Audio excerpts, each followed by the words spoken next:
guys and gals, welcome back to the channel. I'm your host Gearheadgirl, and today we're going to show you how to replace the airflow meter on your E30.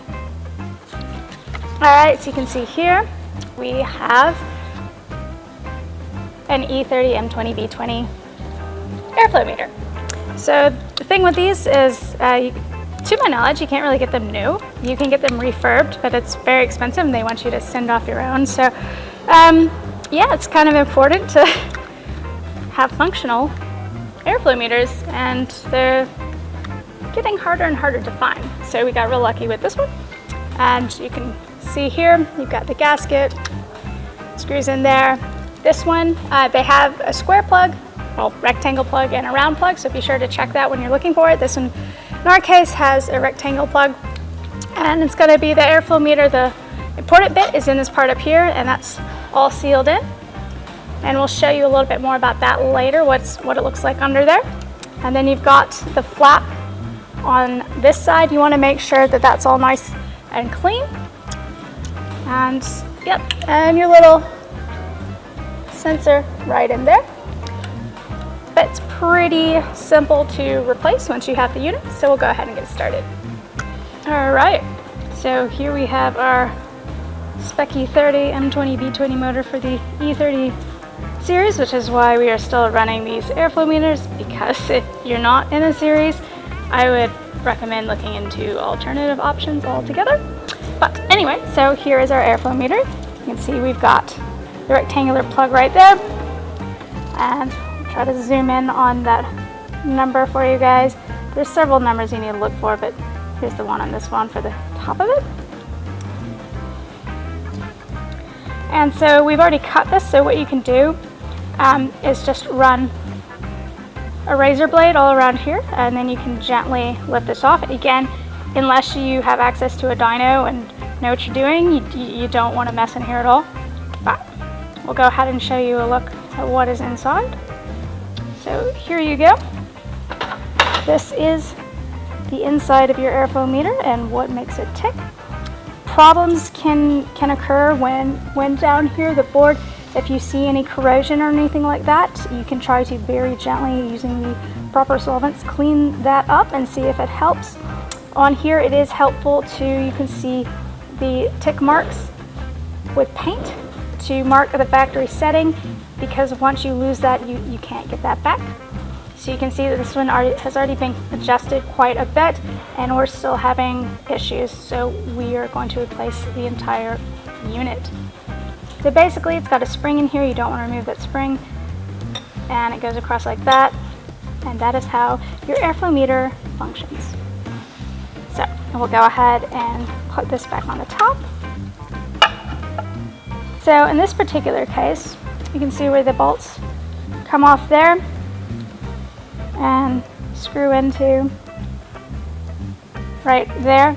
We've got the intake in the way, so I'm going to have to go ahead and remove that first, and then we'll be able to unbolt the airflow meter.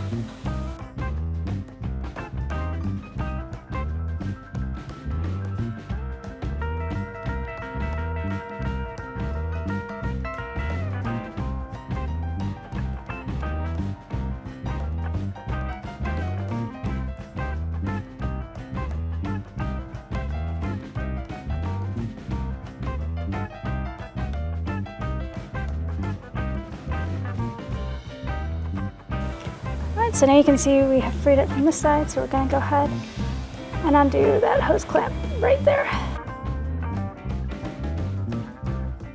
Alright, so we'll press this clip down and remove that. And there we go. And here is your old airflow meter.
All right, guys and gals, thanks for watching. If you found this video helpful, please like, share, and comment below.